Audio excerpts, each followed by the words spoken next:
Yes, please go ahead and ask a question. Thank you for visiting. What? How can I help? Bow, bow, bow, bow, bow, bow.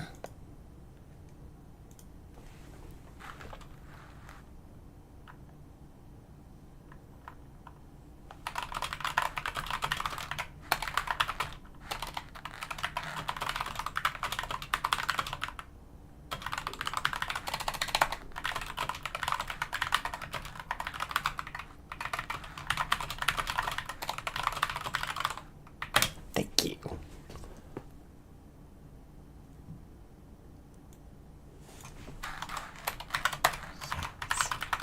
This question.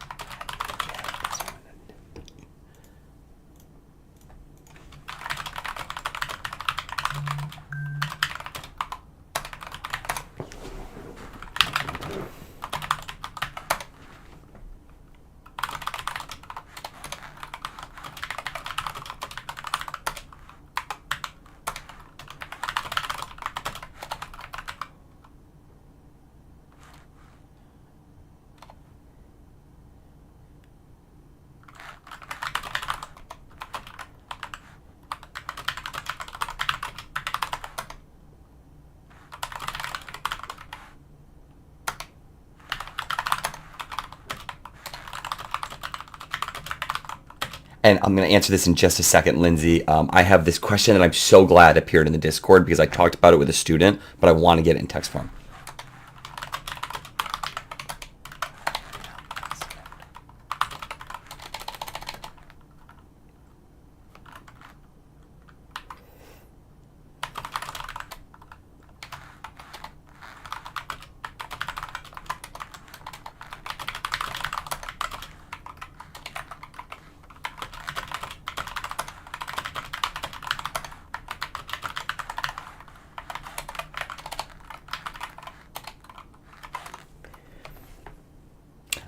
So in worksheet class 5,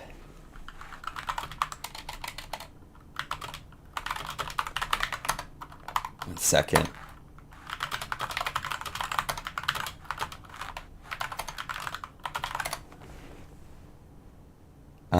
Okay, so let's go to this one. We got a question on worksheet 5, so I'm going to step away from the Discord chat for a second.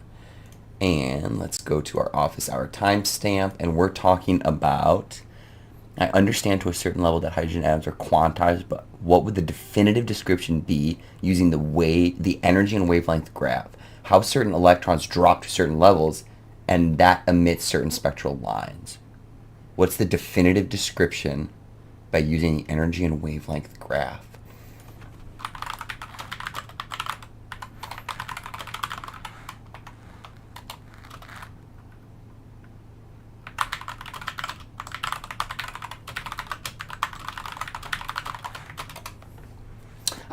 Let me look up maybe it's on the worksheet that I'm missing something about this.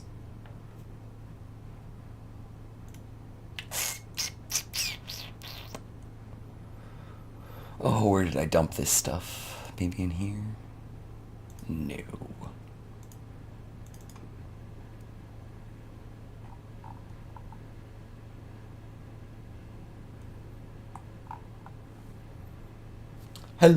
Hello, Bella. I'm about to just finish with Lindsay's question. Or at least start Lindsay's question, which sometimes I go on for too long. Okay, let's leave that up. Let's go there. But yeah, I will happily answer that question very, very soon. Whether it's something we conceptually talk about, chat back and forth about, or if you have a question or a problem, I can kind of go through guiding you through that. Hmm.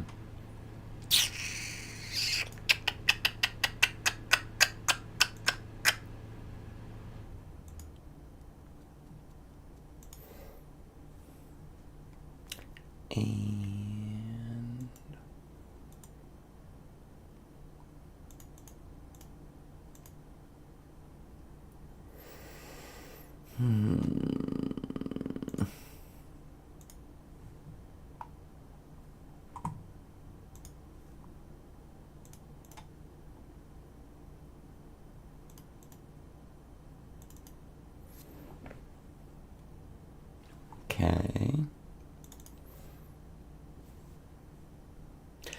Let's see, let's see.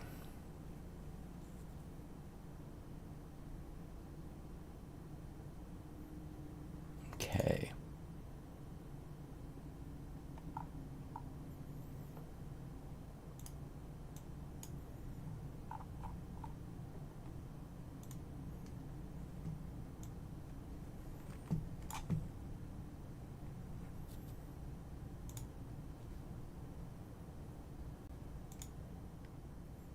All right, so let's see for a second.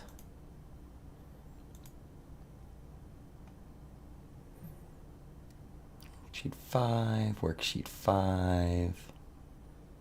Oh, is this the weird one to find? Haha. Okay. Yeah.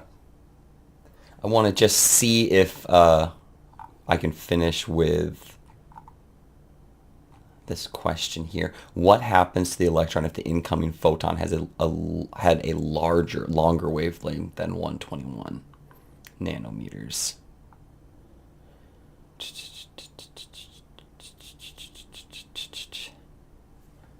Is this the question, Lindsay, that you're looking at? I don't see it emitting spectral lines in this one.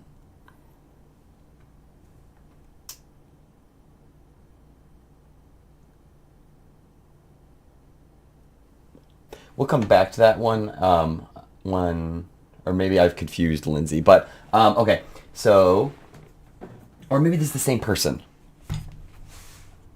because it's like the same pink thing. So I'm trying to find it. Could you explain how the act of measuring electrons makes them act like particle? It is related to the video about the two slits experiment. Yeah, I think I can.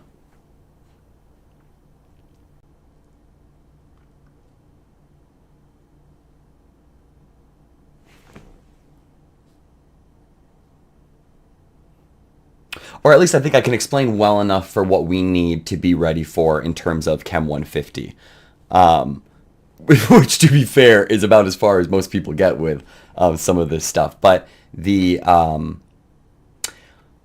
when we say act of measuring, that carries a lot of weight to it, because then the next question that you probably should be asking is, if you're saying the act of measuring, then the next important question is, well, how are you measuring something?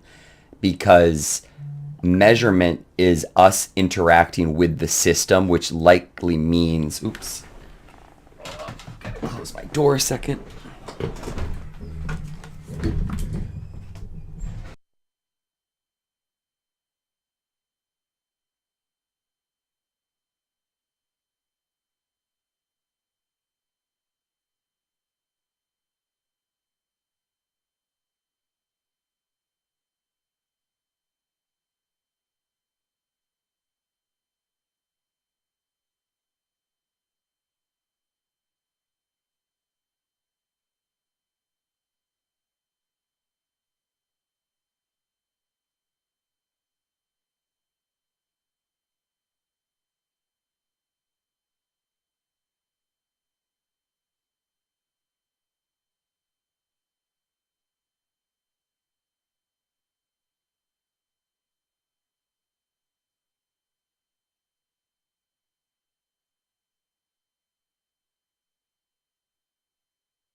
Okay, oops, not that one.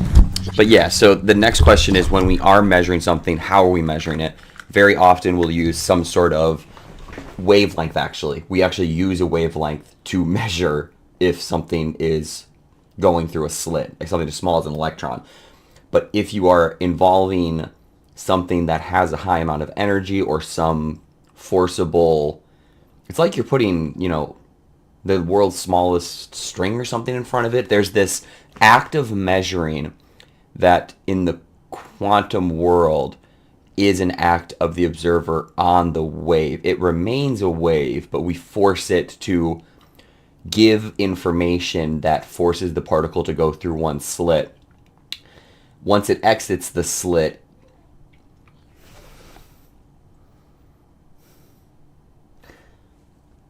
it no longer is a wave going through two slits, but it's a wave going through one slit. And so now we return to, yes, there's some variation in that electron. There's some return to its wave function. But as it's going and hitting the wall, it's more of a particle looking like behavior because we stopped two waves from going through a slit. The act of measuring forced it at the moment the slits were there. Because we're measuring it, because we're doing something to the system and forcing it not to be a wave at the two slits, it then is forced to be a one slit experiment. So for our sake of where we need to be for the exam is to say that the two slit experiment, and I think most importantly, shows the wave-like properties. I think it does show particle properties as well, but the photoelectric effect does the best particle feature of light, and light is most commonly already viewed as a wave, so we needed the photoelectric experiment to see its particle behavior. And I think the double slit experiment tells us that particles like electrons actually act like waves. The fact that when we measure them they act like particles is less important to the overall, I think, where we want to be. It should be more shocking that the particle acts like a wave than that the particle acts like a particle when we measure it, if that makes any sense. So I think that's where we want to be. Oh, sure, I see. So you said, sorry, I think it's the other one. It's titled Class 6, and it's not the practice problems.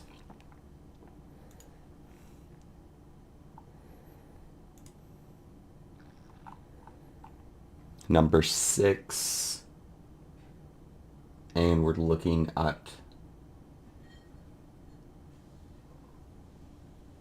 Cool. Yeah. So I would say, like, I'm glad that you are interested in it because it is kind of interesting. But in some ways, the double slit experiment is really meant to show the wave-like behavior of a particle.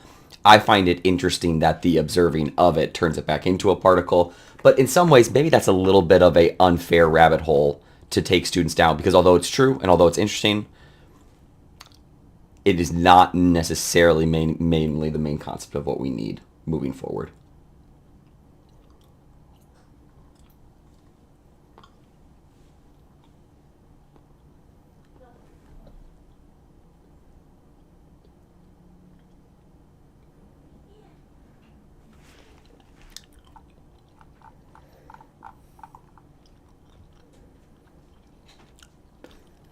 And I always fall back into, I think what Chem 150 is asking us to do is to not focus on quantum numbers, but instead to focus on spatially what orbitals mean. So that way when we move into structure, properties, bonding, all of these things, this is the basis of where the class is going. And lots of times this material is treated in a very, if you know these numbers, then you know these numbers, and you get points on the exam without really developing a real understanding of what we're visualizing, how they're waves, and how that will lead into a lot of important things when it comes to reactivity. All of my organic chemistry knowledge is built on wave functions in a lot of ways, but I, as an organic chemist, rather than following the math and the physics of it, there's a spatialness to organic chemistry that does need wave functions to, like, explain it. It is the core of, like, the next 3 classes at Emory is understanding these orbitals, and we're seeing them right now in their simplest form, and we don't know how much we're going to do with them, but it will grow soon. Anyways, I'm going to go back to Discord, and I don't want to show student names, so let me know if you have another question.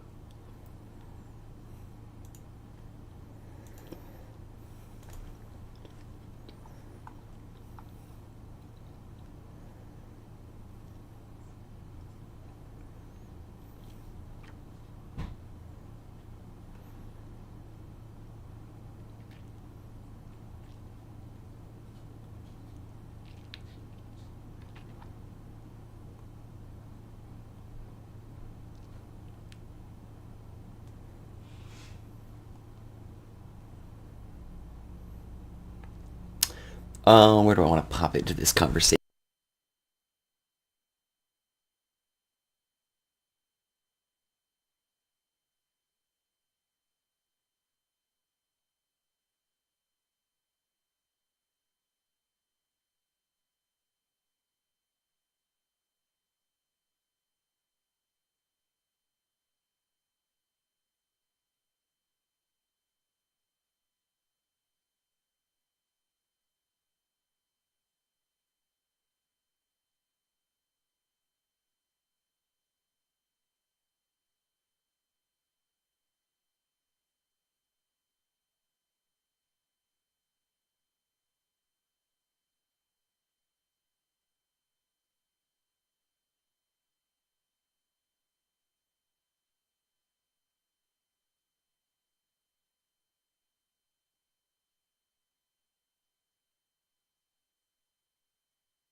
And I was muted the whole time. No. Okay, I'm sorry, Sapphire. So what I'm trying to say, Sapphire, is um, if you can find me on Canvas a learning objective that you are wondering is this kind of a hidden application of, my guess is you're maybe relating this to memorization of the electromagnetic spectrum. Check the learning objectives on Canvas. We want you to do those things. So post the learning objective that maybe you are thinking this type of thing you want to, or that you think you have to memorize. Tell me what learning objective is telling you you have to memorize this, or which learning objective you think is casually implying you need to learn this, and I can give you more clarity on that. There's just way too many of these. Do I have to do this? Do I have to know this? Let's base it in a learning objective. But thank you for coming. Obviously, I know it was like the worst first experience for me to say I'm not going to answer your question. I'm going to be hard for no reason. But I'm just saying that there's so many things we could test you on. And so to limit it, we wrote learning objectives that then you can ask questions about. For this learning objective, are you asking me to memorize X, Y, Z? And I could say, yes, X, but not Y and Z. That's why it's written this way. Or I can make it more clear, or at least offer Emory saying, hey, Emory, it's unclear to students what they have to memorize or not about this thing. Can we improve the wording of the learning objective so they become better over time? But I hope that helps.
And just to be maybe, I'm not sure if Sapphire is still here, but she may not be sure what I'm talking about, so I'll just show this really quick.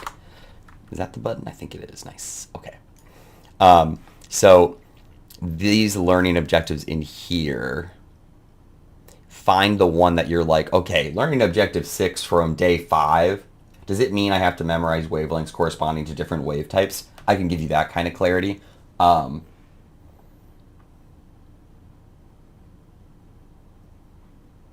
I think I was just overthinking what I had to memorize regarding the electromagnetic spectrum, but thank you for clarifying that. Absolutely. And either it's a blessing or a curse that we give you these learning objectives. I think they're helpful. I think that it's helpful that you guys know they're from Bloom's taxonomy. The fact that we use the words we do is based on Bloom's taxonomy, which is a really cool way of defining scientifically in some ways a perceived hardness of a question, or certainly the pyramid shape also implies it requires a building of knowledge. First, you have to memorize certain things, then you understand, then you analyze and apply, then you can create meaning, like I was kind of doing in the Discord channel where I'm saying a student brought in an orbital picture and I said, technically, when I looked at the pixels, it didn't follow a true planar node. But that was me being very nitpicky and saying, let's really apply the concept of a node. The original question author wanted the answer to be two planar nodes, but I fundamentally disagree with them. The evidence says otherwise.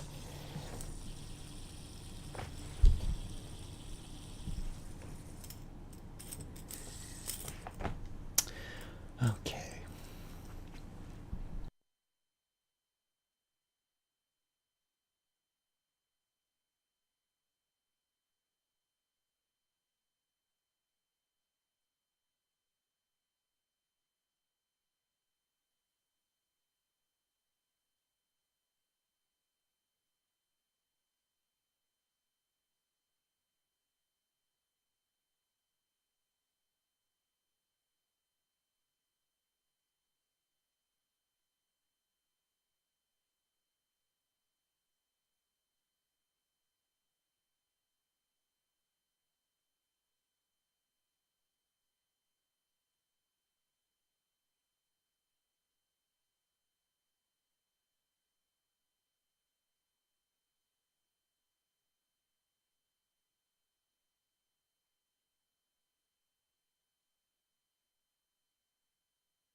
So I have a question. I was wondering if you could go over class day 4, practice problem 3. Yes, I can.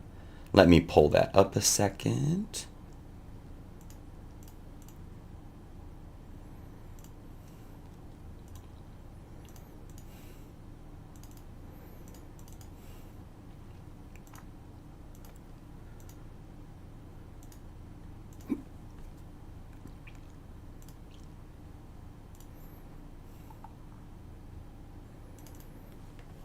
For practice problems, and it is problem number 3. Let me see. Oh, great.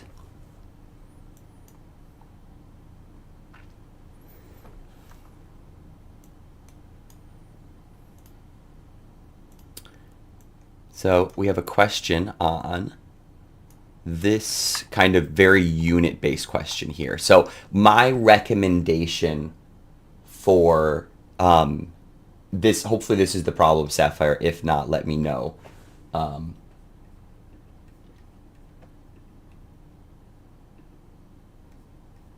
But my approach to these questions is figure out the units, figure out what these units are. These are lengths. These are some sort of energy per some sort of mass. But what I brought up in lecture is that this has a lot of meaning to it, to raise the temperature of the water in the pool by 1 degree Celsius. So there's this per Celsius concept that they've kind of tested to see if the unit or if the student is recognizing that this is not a complete description of this number in its units. It uses words to expand its units. Moles is a count of how many things we have. And so what we are asking is, by knowing this data, 16 inches in a radius of 2 feet, and I think we're making the assumption that it's completely full, we can calculate the volume, which is 3 lengths or 1 length that we square, and that's what we're actually going to see, I think, in this problem. But we can take lengths and get a volume. From that volume, we can use density to transform a volume, a space, to a measurement of mass in grams. If I have grams, then I know how many joules I need to do it, and I'm doing it for 1 degree Celsius. So okay, that makes it simple. I know how many joules are needed to heat up this amount of. And again, thank goodness it is 26 to 27. That makes that in some ways makes you kind of forget about the unit. But anyways, let me go back to what I'm saying. So to refocus us, these values get me to a volume. I know I can take volumes and get mass out of them via a density conversion factor. And then this is a conversion factor that says, okay, if you know the mass, I can tell you the energy it takes to raise the temperature of that mass by 1 degree. And so now I know how many joules of sunlight went into the pool. Then they say 26 moles of photons that have the same wavelength are supplied to the pool. So okay, now I know how many packets are coming in. Assume that all the energy went into raising the temperature of the pool. What is the wavelength? Okay, so I'm going to say I know all the joules. So I want to know my joule per 1 photon. I'll convert that energy of that photon to its frequency, and then its frequency to its wavelength using the speed of light. Let's see that in practice with the answer key. So find the mass of the water in the pool. How do you do that? How much energy are we raising? And feel free to jump in with questions at any time. It'll be a little bit of a delay on the actual YouTube. But so what is the first thing that they do is they solve oh God. the volume of the cylinder, pi r squared h. Again, in my opinion, there's no learning objective that says you have to come to our exam understanding this. You would have this given in the problem, or if it is on the whatever sheet we gave you. And I should make this at least clear to the people who are here that if a question needs you to know something that we don't put on the conversion sheet, it is often put into the question. And so this is not a good example of an exam question in terms of we would not expect you. There is no learning objective that says students need to know the volume of a cylinder. But anyways, it is an equation that we could give you on the exam, and you could say, oh, so they're giving me, if I take these length values, I get a length cubed value. Lengths cubed are describing a volume. And why does length cubed describe a volume? Because you need 3 dimensions to describe how much, LaCroix water is in here. I need 3 dimensions to tell you what is the volume of this water in here. And then the density of water, this one's tricky because older chemists would say, oh, every student in college knows that the density of water is 1 gram per milliliter. But I'm not sure if that's true. So there's a part of me that would be like, oof, I would almost want to say we should put the density of water in here, but then a lot of people would be so offended by that. But what I recommended in class is whenever you approach this issue of you kind of know there's a way to convert something, you understand density, but you don't know the density of water, just put in a number. Just say, I don't know, 1 gram of water, 1 milliliter of water weighs some amount of grams. Just make something up. They do use the correct density of water, and so they're converting a volume to a mass. That's what conversion factors do. They take you from one family of measurements and relate them to another family of measurements for that material.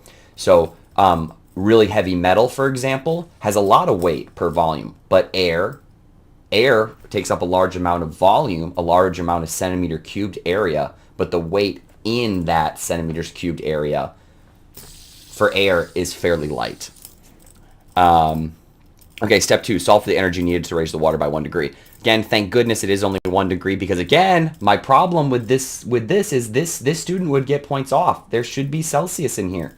This is not we have not completely understood this conversion factor involves 3 units. But we do know that we are having, this is how much water there is, this is how many degrees we're raising the water, and then this is the linchpin to the entire equation if we see that there is a unit that needs to be per Celsius, and we're raising it by 1 Celsius.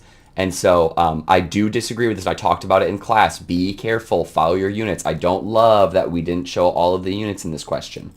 And then now we've known that, okay, this much, weight, this is not density, this is maybe energy density? Yeah, we'll say energy density.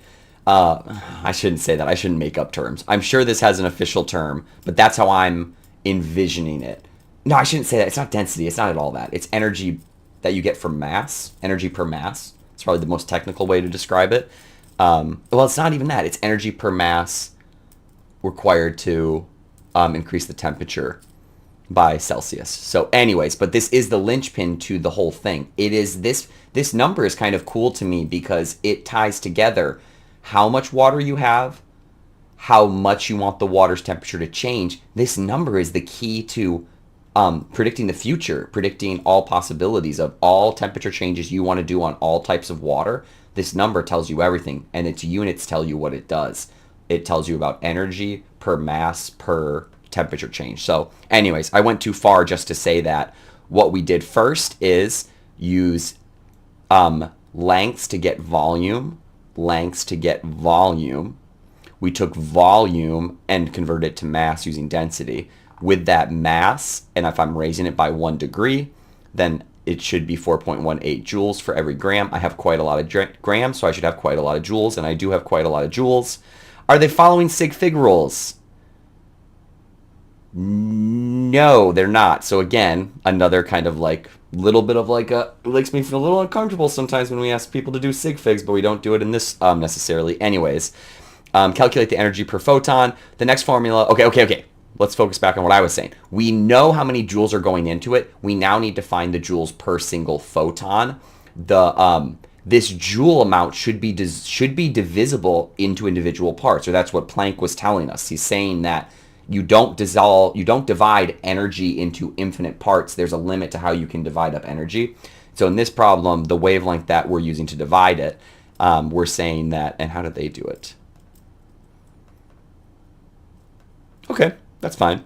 So they take a slightly different approach than I would, but it gets us to the same place. My idea was to take the joules and divide it by the amount of photons first. They are doing a little bit of another calculation where they're kind of looking at the units and saying, let's mess with 26 moles of photons and understand what moles of photons are first. So they take moles of photons and tell us how many photons that is.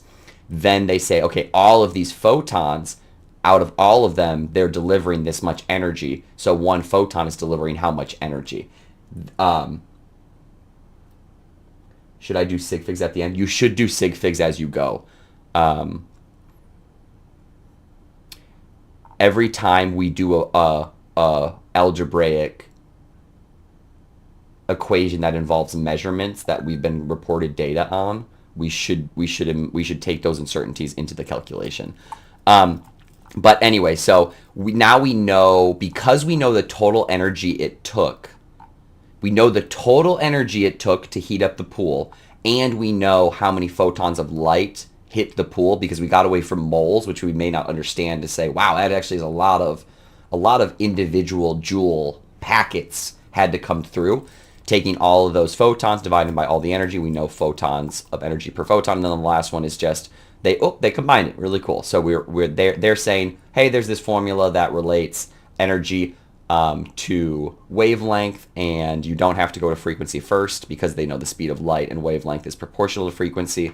So they do a little bit of skipping here in some ways. I'm fine with you recognizing that this is a valuable equation, but this equation is just the result of energy to frequency, frequency to wavelength, and is effectively testing if students are reminding themselves about properties of waves being both described in frequencies and in nanometers and in amplitude to some degree, but we'll get into amplitude more when we talk about orbitals, hybrid, all that stuff. Anyways, the last thing we do is if we know the energy per photon, energy is related to frequency, frequency should be related to wavelength. So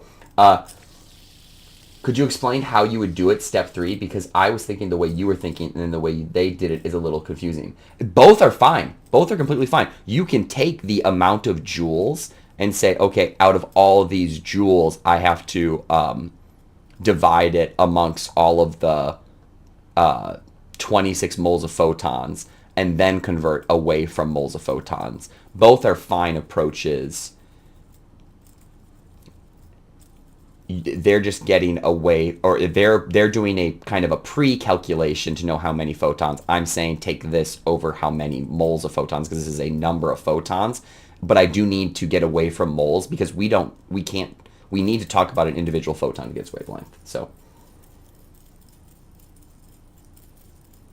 yeah, I mean, it's just another way to do it. I think the things that are absolute about this problem is, first, absolutely, you need to watch your units, because A, they're not the same. So in step 1, the key for them is that they do convert it to centimeters, because they know, again, by some miracle, centimeters cubed is equal to 1 milliliter. Whether students know that or not, I think is debatable. But this one is a magic number that relates amount of water and the change you want to do to how much energy you have to put in. This tells us how many moles of photons we put in, dividing the energy over that, and then converting it to photons, and then going away from the photon is perfectly fine. Okay, go ahead. So Bella, I think your question was next. That was about up to 149, so let me make that note.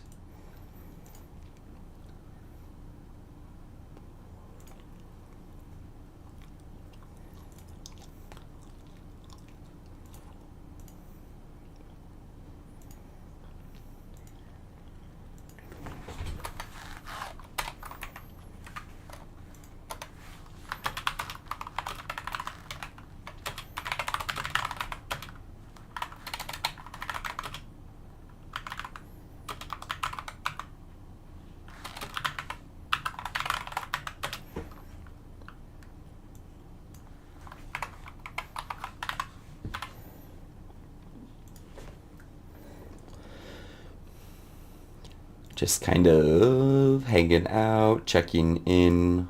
I think we have another question possibly coming a little bit later. In a mass spectrometer, which of the following ions would not yield a peak at the same position as 20 neon plus?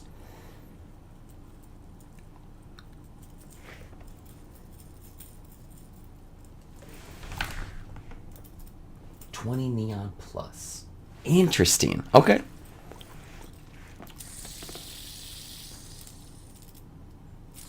So 20 neon plus should be 10 protons and 10 neutrons. So 10 protons and 10 neutrons over a charge of plus 1. Okay, great. Okay, so for argon, this is 40, but what is the charge?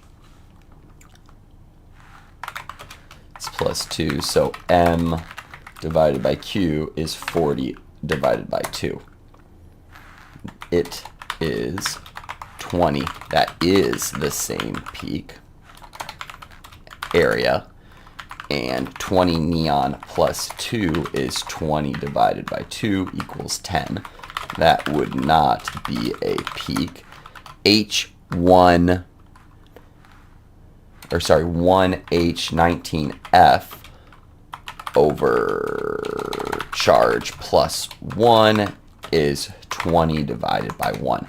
So the key is the charge portion of the mass spec is the tricky part. But I am not sure if the learning objective would cover this this idea.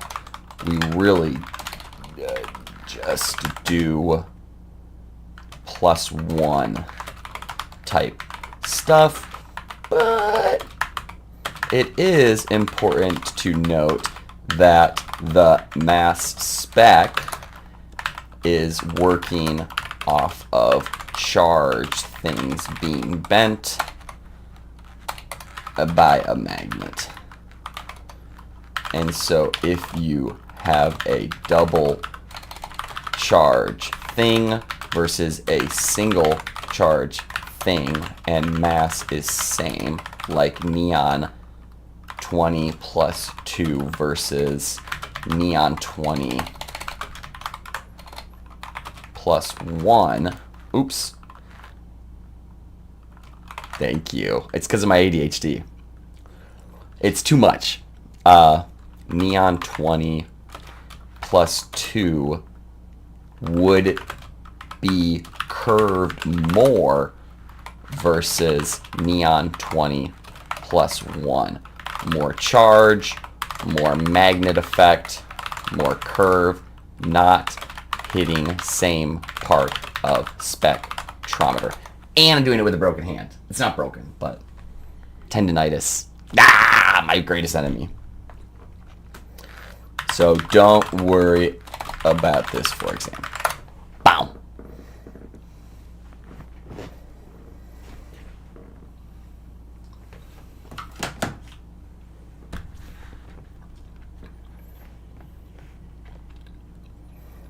And maybe that didn't make any sense. The long story short is, good news is your question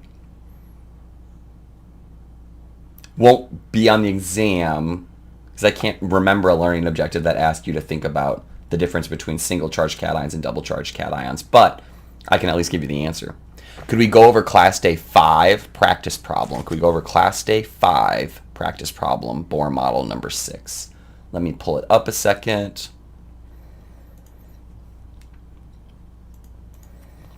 Okay, let's see. What is this? Class day 5 practice problem.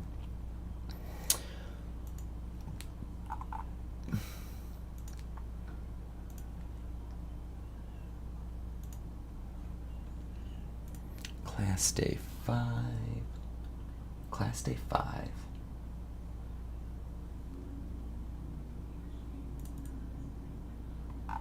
Number 6. Okay.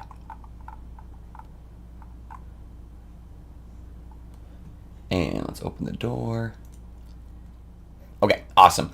So consider the emission spectrum of two elements, A and B. Wow, these are very simple elements.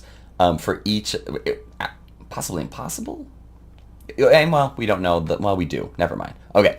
If false, state why it is false, and then write a true statement. So one of them emits at 656 nanometers. What do I know about nanometers? I know nanometers means frequency. Frequency means energy. So I know something about the energy.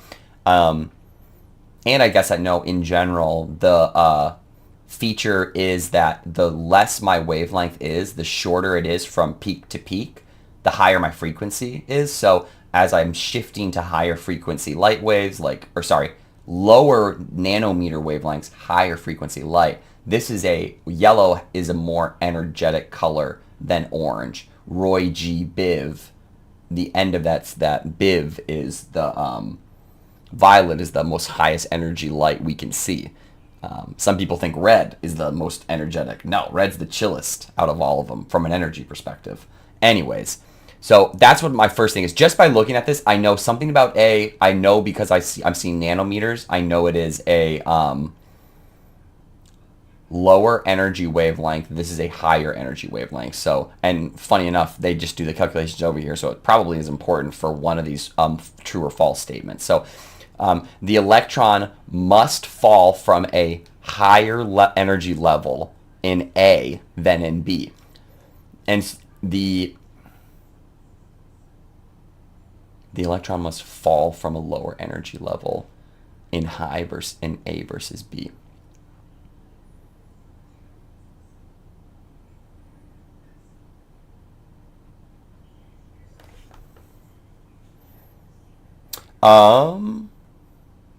I guess I'm kind of uncomfortable a little bit with the wording. The electron must fall from a lower energy level in A than in B. Only shows difference between levels. And what do we have to do?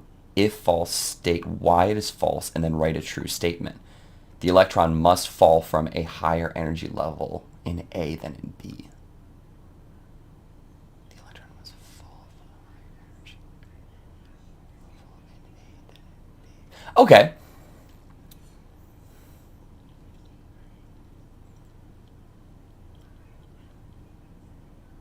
Ooh. Yeah, that's why it is kind of a tricky one. So let's talk about, I think, what the original question writer for this question was probably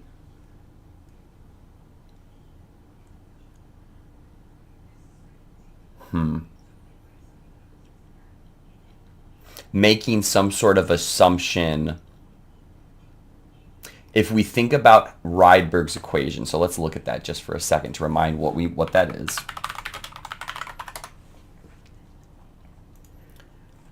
What we want to remind ourselves, let's find the one I like. Here's the one I like. The thing we want to remind ourselves about this question, well, this is why I don't necessarily like A. Does A mean that it is at a lower energy level? I'm not sure what A means. What I think A is trying to talk about is it's talking about this wavelength course. So wavelength is set. It's a constant for A. The constant wavelength is 656 nanometers.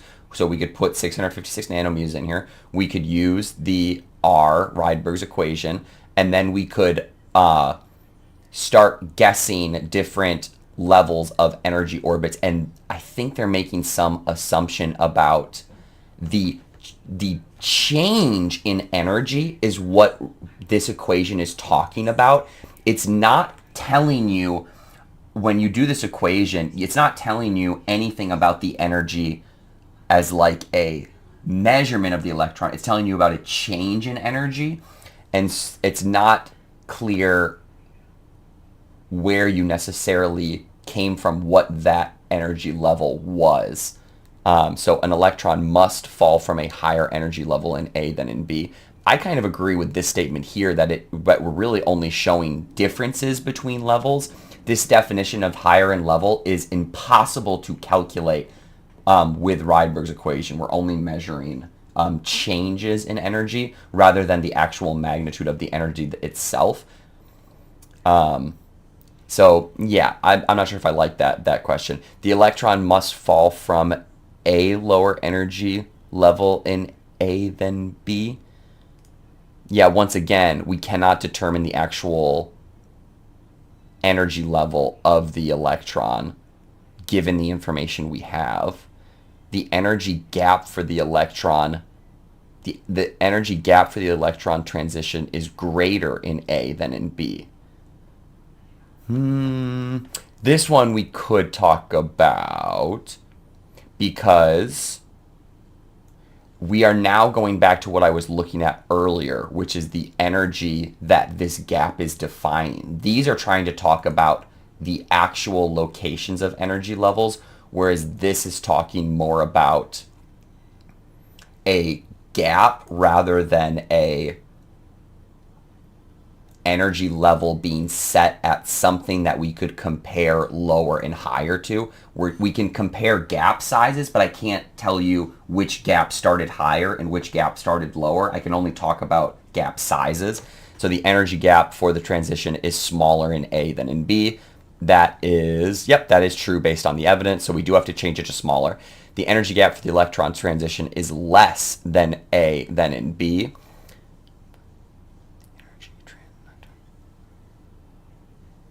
Feel like it's just the alternative. What's the difference between these two? It's like the same. This statement is the correct statement. So, not my favorite question I've ever seen. I'm not sure if we would see something like this on the exam because we've kind of asked a weird question twice and then asked an easy question that had the same answer twice. So you were probably, I understand why you were confused by this question. I don't love the way A and B is worded.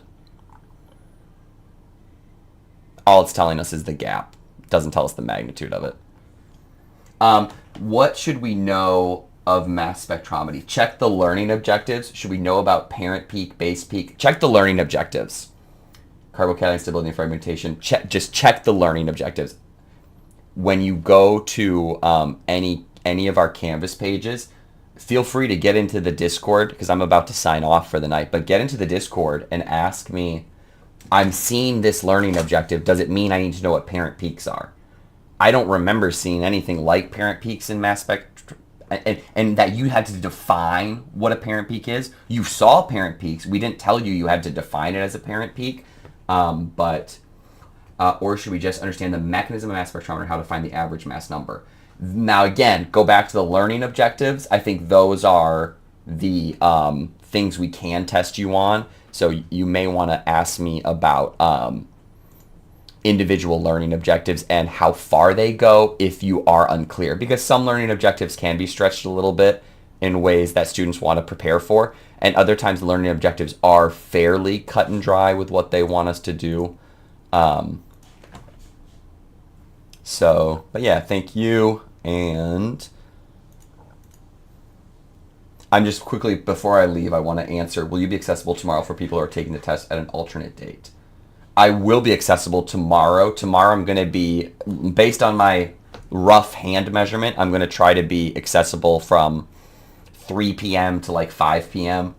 And I might even have to do it at Emory, so it might be some sort of like attempt at live streaming from Emory. I don't know if that'll work. Or I'll just tell people, hey, I have to actually be on campus. Because there's some scheduling issues that I'm working with. But I do think, I would say, I think it's going to be class 3, but check those learning objectives and then look into Discord or look for me tomorrow by subscribing to this YouTube, or better yet, just subscribe to the discussion thing on Canvas.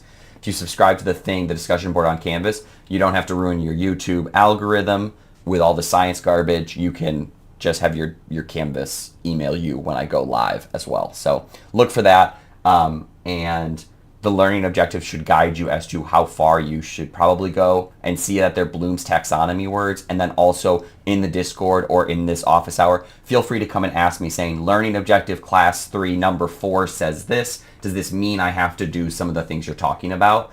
And I can tell you about if you are maybe going too far down a rabbit hole. And that's why the learning objectives are an attempt at focusing you so you don't feel like you have to learn everything about mass spectrometry or mass spectrometers. You don't. So anyways, not my favorite answer to give you, but it is important that, especially if you're going to go through Emory's chemistry curriculum, most of the teachers are pretty cut and dry about the learning objectives. Some can get a little funky with them, but for the most part, most of our teachers are very good at writing tests for those learning objectives. Although my students from summer might disagree with that. But anyways, I'm going to just stick around for just a little bit, see if there's any last questions before I go. But yeah, and I will be on the Discord pretty accessibly tomorrow, even when I'm not live streaming. So, anyways.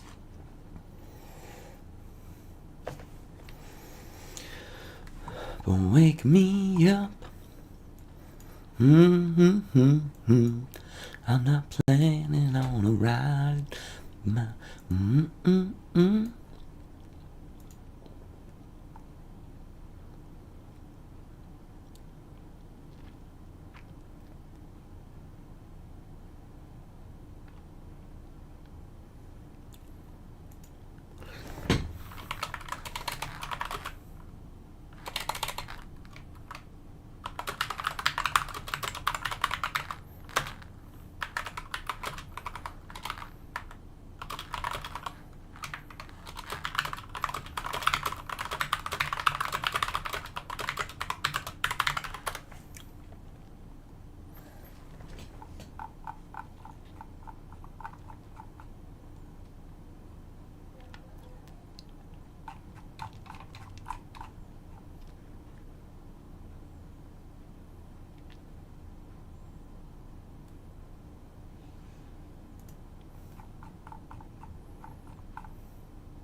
That was very helpful. Thank you.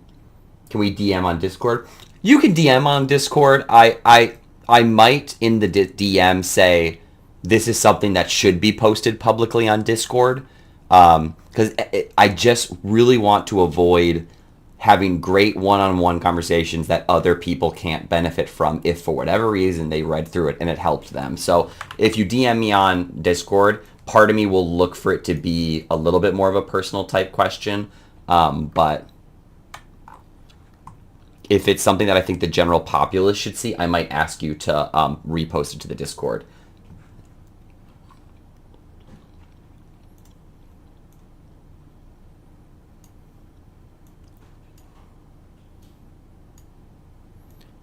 And that is one. Oops. Gray to white.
All right.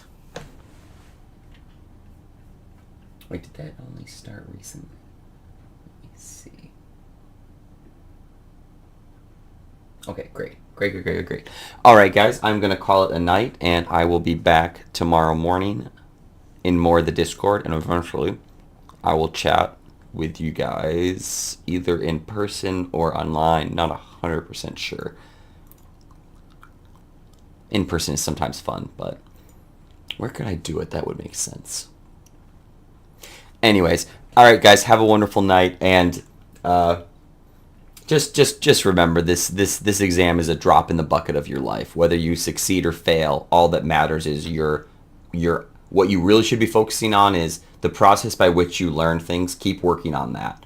That's what we're testing here more than anything. You've been asked to approach a topic that is incredibly difficult, incredibly verbose, covers a lot of different subject areas. So we're asking you to learn something that is difficult. And so if you succeed or fail on the exam, focus less on I succeeded or failing knowing chemistry. Who gives a shit? What matters is, can you learn complex topics? Have you developed a process for approaching complex topics and are starting to learn how to learn things that you're not used to learning?